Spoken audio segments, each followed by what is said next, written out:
نیت کرتا ہوں نماز جنازہ فرض کفایہ، ساتھ 4 تکبیروں کے، ثنا واسطے اللہ تعالیٰ کے، درود واسطے نبی کریم صلی اللہ علیہ وسلم کے، دعا واسطے اس حاضر میت کے، پیچھے اس امام کے، اللہ اکبر، یہ نیت ہوتی ہے۔ اس میں ایک چیز یاد رکھیں کہ نماز جنازہ میں 2 فرض ہیں اور 3 چیزیں سنت مؤکدہ ہوتی ہیں۔ ایک فرض تو ہوتا ہے آدمی کا کھڑے ہو کر نماز جنازہ ادا کرنا، قیام اس میں فرض ہے، بلا عذر بیٹھ کے پڑھی تو نماز نہیں ہوگی۔ ہاں کوئی بیمار ہے، اس کے ساتھ شرعی عذر لاحق ہے تو بیٹھ کے پڑھے گا، اب ہو جائے گی۔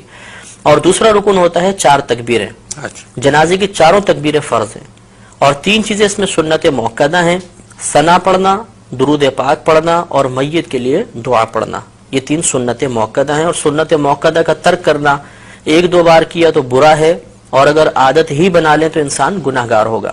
اس سے معلوم ہوا کہ اگر ہم جنازے کے کم از کم 2 فرض پورے کر لیں گے تو نماز جنازہ ادا ہو جائے گی، اور اگر ہم یہ 3 سنتیں بھی پوری کریں گے تو کامل طریقے سے ادا ہوگی۔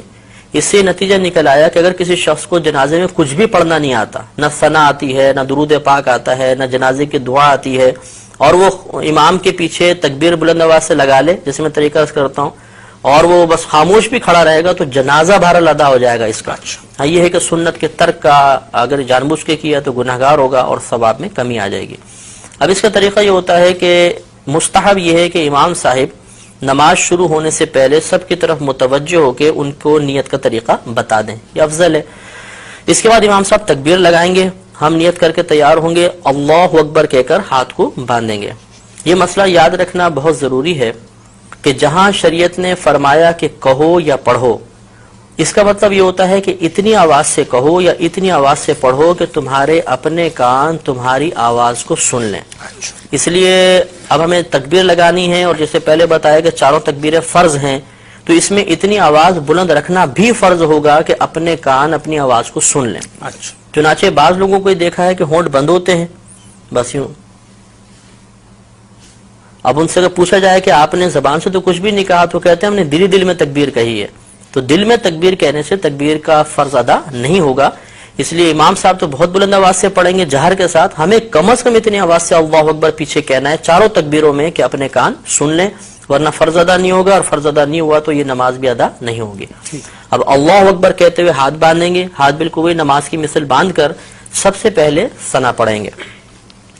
نماز فرض کی ثنا میں اور نماز جنازہ کی ثنا میں تھوڑا سا فرق ہوتا ہے۔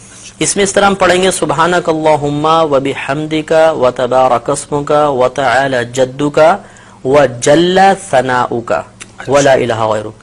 تو وجل ثناؤک کے لفظ اس میں زیادہ ہوتے ہیں، یہ کسی بھی کوئی نمازی جنازہ کی کتاب ہو اس میں یہ پورے لکھی ہوگی ثنا، اچھی طرح ہمیں یاد کر لینی چاہیے۔ اس کے بعد ہم اگر ختم کر چکے ہیں انتظار کریں گے، امام صاحب دوسری تکبیر لگائیں گے۔ یہ یاد رکھیں کہ نماز جنازہ میں فقط پہلی تکبیر میں ہاتھ اٹھانے، باقی آگے کی 3 تکبیروں کے اندر ہاتھ نہیں اٹھائیں گے، لیکن زبان سے اللہ اکبر کہا جائے گا۔ تو بغیر ہاتھ اٹھائے اب اللہ اکبر کہیں گے، اور اس کے بعد اب ہم درود پاک پڑھیں گے۔ اس میں وہی درود پاک پڑھنا افضل ہے جو ہم عام نمازوں میں پڑھتے ہیں، یعنی درود ابراہیمی۔ لیکن اگر کسی کو یہ یاد نہ ہو تو کوئی بھی درود پاک پڑھ لیں، بلکہ یاد ہو اس کے باوجود دوسرا درود پاک پڑھیں گے تب بھی نماز ہو جائے گی، اور افضل یہ تھا کہ درود ابراہیمی پڑھا جاتا۔ اس کو پڑھنے کے بعد اب تیسری تکبیر لگے گی، ہاتھ نہیں اٹھائیں گے لیکن زبان سے اللہ اکبر کہیں گے، اور اس کے بعد اب میت کے لیے دعا کریں گے۔ اگر نابالغ لڑکا ہے تو اس کی علیحدہ دعا ہے، نابالغ بچی ہے علیحدہ دعا ہے، اور بالغ مرد و عورت کی ایک ہی دعا ہوتی ہے۔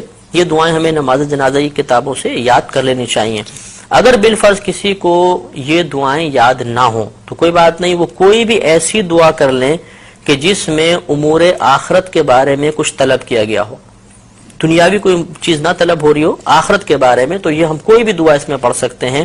تو اس طرح ہماری نماز تقریباً مکمل ہو گئی۔ اب چوتھی تکبیر آئے گی، امام صاحب چوتھی تکبیر لگائیں گے، ہم نے ہاتھ نہیں اٹھانے لیکن زبان سے اللہ اکبر کہنا ہے، اور یہ اب سنت کریمہ ہے کہ جیسے ہی چوتھی تکبیر لگے اور سلام پھیرے تو ہاتھ کھول دیں، اور ہاتھ کھولنے کے بعد پھر السلام علیکم ورحمۃ اللہ، السلام علیکم ورحمۃ اللہ، دونوں طرف سلام پھیر دیا جائے گا۔ اب یہ یاد رکھیں کہ جہاں تکبیر کے بعد کچھ پڑھنا ہے اس میں ہاتھ بند رہیں گے، اور جہاں تکبیر کے بعد کچھ نہیں پڑھنا ہوتا وہاں ہاتھ باندھنے کی ضرورت نہیں ہوتی، ہاتھ کھول دیں گے۔ تو پہلی 3 تکبیروں میں چونکہ تکبیر کے بعد کچھ پڑھنا تھا تو ہاتھ بندے رہے، چوتھی میں کچھ محل ہی نہیں ہے پڑھنے کا تو ہاتھ کھول کر پھر ہمیں سلام پھیرنا. صاحب عموماً لوگ یہ غلطی کیا کرتے ہیں کہ صاحب وہ جو چوتھی تکبیر ہے اس میں ہاتھ اسی انداز سے بندھے رہتے ہیں اور سلام پھیرتے ہیں، وہ مطلب یہ خلاف سنت ہو جائے گا. اچھا. نماز ہو جائے گی خلاف سنت ہے کہ ثواب میں کمی ہوگی. سنت یہی تھی کہ ہاتھ کھول کر پھر سلام پھیرے جائیں.